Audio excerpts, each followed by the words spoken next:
Assalamualaikum warahmatullahi wabarakatuh. Perkenalkan, nama saya Indah Marifatun Nafsa Menjisuba, Prodi Pendidikan Agama Islam semester 5. Video ini saya buat untuk memenuhi tugas review materi dari mata kuliah Metode Khusus PAI 2, di mana pada video ini saya akan membahas tentang Metode Khusus Pendidikan Agama Islam 2. Sebelumnya yang harus kita ketahui adalah pengertian metode itu. Metode berasal dari bahasa Yunani, yaitu metodos, yang terdiri dari dua kata. Pertama, meta, yang artinya melalui atau melewati, dan hodos, yang artinya jalan atau cara. Jadi, metode adalah sebuah cara yang digunakan untuk mencapai tujuan tertentu. Kemudian, metode khusus PAI merupakan serangkaian cara atau strategi dalam pembelajaran PAI yang digunakan untuk mencapai tujuan pembelajaran. Kemudian ada pendekatan pendidikan agama Islam, di mana pada pendekatan ini menggunakan sistem multi approach. Di antaranya adalah pendekatan religius, pendekatan filosofis, pendekatan rasiokultural, pendekatan saintifik. Ada banyak sekali metode khusus pendidikan agama Islam ini. Salah satunya yakni seperti metode ceramah, metode diskusi, metode demonstrasi, kemudian ada metode pemberian tugas, lalu metode hukuman, metode targhib dan tarhib, metode perbandingan, metode kias, dan lain-lain. Kemudian ada prinsip-prinsip metode pendidikan agama Islam, menjaga motivasi, kebutuhan, serta minat keinginan pada peserta didik. Kemudian yang kedua, menjaga tujuan pembelajaran yang telah ditetapkan. Yang ketiga, memelihara tahap kematangan, perkembangan, dan perubahan pada diri peserta didik. Kemudian menjaga perbedaan-perbedaan karakteristik yang ada pada peserta didik. Kemudian menjadikan proses pendidikan sebagai pengalaman yang menggembirakan bagi peserta didik. Kemudian ada landasan metode pembelajaran PAI, di mana pada landasan pertama ada landasan filosofis, historis, sosiologis, kultural, psikologis, ilmiah rasional, dan nilai agama dan hukuman, di mana faktor-faktor yang mempengaruhi metode pembelajaran ini juga beragam. Pertama ada tujuan, materi, peserta didik, keadaan kelas, fasilitas, dan gurunya.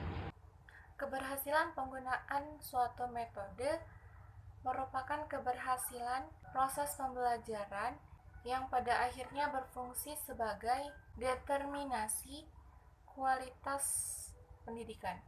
Metode pembelajaran haruslah dapat dilakukan dengan cepat dan efektif. Pengajaran yang efektif artinya pengajaran yang dapat dipahami oleh siswa atau peserta didiknya secara sempurna. Kemudian urgensi dari penerapan metodologi pembelajaran pendidikan agama Islam yaitu yang pertama, agar seorang guru dapat menyampaikan materi pembelajarannya dengan baik, mudah dipahami oleh siswa.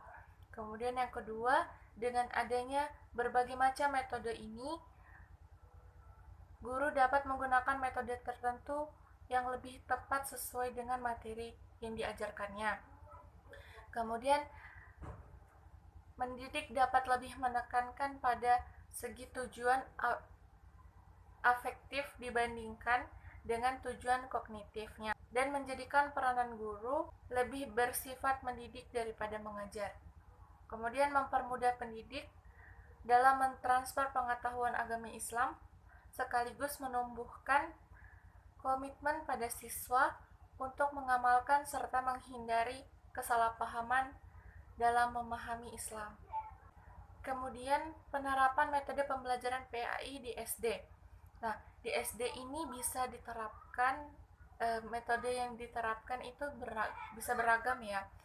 Saya sebutkan salah satunya, misalkan metode ceramah, sebab Di SD ini biasanya guru yang berperan aktif, jadi metode ceramah, tanya jawab, kemudian metode diskusi dapat digunakan juga, metode pemberian tugas ini yang umum digunakan, kemudian metode demonstrasi. Nah, untuk yang di SMP bagaimana? Untuk di SMP itu bisa karena anak-anaknya sudah mulai paham, jadi itu model pembelajarannya bisa langsung, kemudian modelnya bisa eh, menggunakan model pembelajaran kooperatif, dan untuk tingkat menengah atas, jenis bahan dan jenis belajarnya yang sesuai dengan dirinya. Ada yang bahan ajar yang memerlukan pengamatan, kemudian bahan yang memerlukan keterampilan atau gerak tertentu, kemudian ada bahan yang mengandung materi hafalan, bahan yang mengandung unsur-unsur emosi, dan lain-lain. Kita beralih pada metode hukuman, di mana metode hukuman ini adalah suatu cara pembelajaran interaktif di mana guru memberikan hukuman kepada peserta didiknya yang melanggar aturan, dan dengan adanya hukuman itu diharapkan supaya siswa tersebut dapat menyadari kesalahannya sehingga siswa tersebut tidak akan mengulangi kesalahan yang sama. Tujuannya adalah untuk memperbaiki individu yang bersangkutan agar menyadari kekeliruannya dan tidak akan mengulangi lagi, kemudian melindungi pelakunya agar tidak melanjutkan pola tingkah laku yang menyimpang, buruk, dan tercela. Kemudian prinsip pemberian hukuman ini adalah kepercayaan terlebih dahulu, kemudian hukuman. Lalu menghukum tanpa emosi. Jadi kita tuh nggak boleh emosi kalau mau menghukum. Kita mau menghukum adalah tujuannya untuk memberikan efek jera, bukan karena kita emosi. Kemudian hukuman distandarkan pada perilaku. Hukuman sudah disepakati, jadi sebelumnya kan ada kontrak belajar, jadi kita harus disepakati bersama antara guru dan siswanya. Kemudian syarat-syarat dalam penggunaan metode hukuman itu berdasarkan cinta, kasih, dan sayang.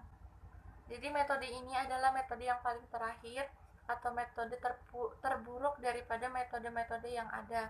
Dalam hal ini jangan sampai pendidik ini atau guru terbawa emosi, kemudian menggunakan kekerasan fisik pada peserta didiknya. Kemudian harus dalam keadaan darurat atau terpaksa. Jika misalkan ini adalah pilihan terakhir, maka menggunakan metode ini. Kemudian harus menimbulkan kesan nestapa di hati peserta didik. Jadi balik lagi ke tujuannya adalah metode ini digunakan untuk membuat siswa ini jera, seperti itu. Harus mengandung makna edukasi. Jadi kita memberikan hukuman jangan hanya hukuman gitu aja, harus berdasarkan harus mengandung makna edukasinya gitu. Hal-hal yang harus diperhatikan dalam penggunaan metode hukuman ini adalah tidak boleh melakukan kekerasan fisik pada siswa, entah itu memukul wajah, kemudian atau organ tubuh lainnya. Kemudian terlalu keras, seorang pendidik yang keras pada saat memukul akan disebut oleh murid-muridnya sebagai guru yang kasar.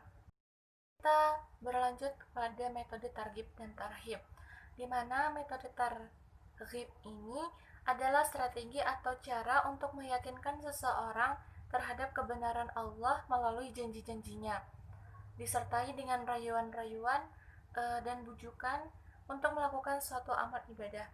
Dan sedangkan tarhib adalah cara untuk meyakinkan seseorang terhadap kebenaran Allah melalui ancaman dan siksaan sebagai akibat melakukan perbuatan yang dilarang oleh Allah. Metode ini bertujuan untuk membangkitkan kesadaran keterkaitan diri dari manusia kepada Allah Subhanahu wa Ta'ala. Metode targhib dan tarhib ini sangat cocok untuk mempengaruhi jiwa peserta didik karena kecintaan, keindahan, kenikmatan, dan kesenangan hidup, serta rasa takut akan kepedihan dan kesengsaraan hidup, dan kesengsaraan merupakan naluri setiap insan. Jadi bentuk-bentuk metode targhib dan tarhib ini yakni dijanjikan bahwa Allah akan mencintai orang-orang yang senantiasa berbuat baik.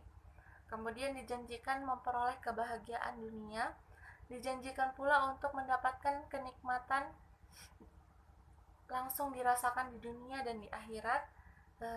Adapun bentuk-bentuk metode tarhib diantaranya itu ancaman tidak akan mendapat ridho dari Allah, kemudian diancam akan diperangi oleh Allah, kemudian diancam hukuman dunia dan hukuman akhirat. Ada kelebihan dan kelemahan serta keistimewaan daripada metode ini, di mana kelebihannya adalah memberikan pengaruh cukup besar terhadap jiwa anak didik, bisa menjadi pendorong bagi peserta didik lainnya untuk mengikuti anak yang mendapatkan pujian dari gurunya. Kemudian kelemahannya tidak dapat diterapkan pada semua peserta didik karena semakin berkembangnya jiwa peserta didik, maka metode ini pun kurang relevan digunakan. Keistimewaannya selalu melibatkan pemikiran dan perasaan secara mendalam, sehingga timbul kesadaran untuk mempertanyakan kembali perjalanan hidupnya dengan mempertimbangkan pengalaman hidup masing-masing dalam pengalaman hidup orang tua. Langkah-langkah dalam menggunakan metode ini, pertama, guru mengungkapkan ganjaran-ganjaran alamiah terhadap yang menaati perintah Allah. Kemudian guru menguraikan hukuman-hukuman alamiah terhadap perilaku dosa. Misalnya meninggalkan sholat, hatinya akan selalu gelisah, seperti itu. Kemudian guru membacakan dan menerjemahkan serta menjelaskan ayat-ayat Al-Quran atau hadis yang berkenaan dengan metode ini. Guru memotivasi siswanya untuk mendiskusikan ayat-ayat tersebut dan memberikan gambaran kebahagiaan akhirat dan kesengsaraan di neraka, dan terakhir meminta salah satu siswa untuk mengungkap pesan dan sikapnya terhadap materi pembelajaran yang baru disajikan. Kita beralih pada metode perbandingan atau komparatif, di mana metode komparatif atau perbandingan ini adalah penelitian pendidikan dengan menggunakan teknik perbandingan suatu objek dengan objek lainnya. Metode komparatif ini di dalamnya peneliti berusaha untuk mencari perbedaan atau permasalahan terhadap fenomena-fenomena, lalu mencari arti dan manfaat dari fenomena tersebut. Kemudian kelebihan dan kekurangan metode perbandingan. Pertama, metode kelebihannya adalah metode komparatif ini dapat menghasilkan informasi yang sangat berguna mengenai sifat-sifat gejala yang dipersoalkan. Dan kelemahannya, sukar memperoleh kepastian bahwa fakta-fakta penyebab yang relevan telah benar-benar tercakup dalam kelompok faktor yang telah diselidiki. Kemudian metode kias. Metode kias adalah salah satu metode untuk penerapan hukum Islam, menyamakan ketentuan hukum antara sesuatu yang sudah ada aturan hukumnya dengan sesuatu yang lain yang belum diatur hukumnya. Macam-macam metode kias ini ada kias aula, kias musawi, kias al-adna. Bila dilihat dari segi jelas atau tidak jelasnya sebagai landasan hukum, maka menurut Wahbah terbagi menjadi dua, yakni kias jali dan kias khafi. Selanjutnya adalah penerapan metode khusus PAI dengan alat peraga, di mana alat peraga ini sebagai alat bantu dalam metode ini. Jenisnya ada bermacam-macam, yakni seperti media visual, audio, dan audio visual, kemudian ada multimedia, dan lain-lain.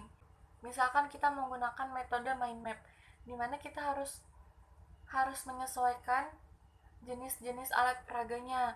Berarti kalau misalkan kita menggunakan mind map, berarti itu yang digunakan lebih ke media visual, dimana biasanya siswa itu melihat dan alat-alat peraganya bisa berupa kertas dan lain-lain.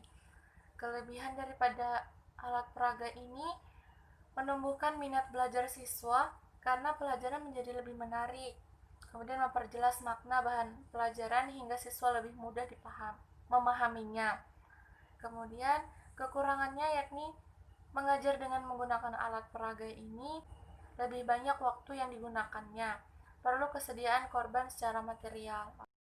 Dan terakhir yakni adalah evaluasi pembelajaran pendidikan agama Islam, di mana evaluasi merupakan salah satu komponen dan sistem pendidikan Islam yang harus dilakukan secara sistematis dan tercerna sebagai alat untuk mengukur keberhasilan atau target yang akan dicapai dalam proses pembelajaran.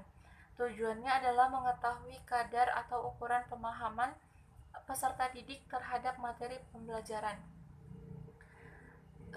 Tujuan evaluasi itu dibagi menjadi dua, yakni tujuan evaluasi secara umum dan evaluasi secara khusus.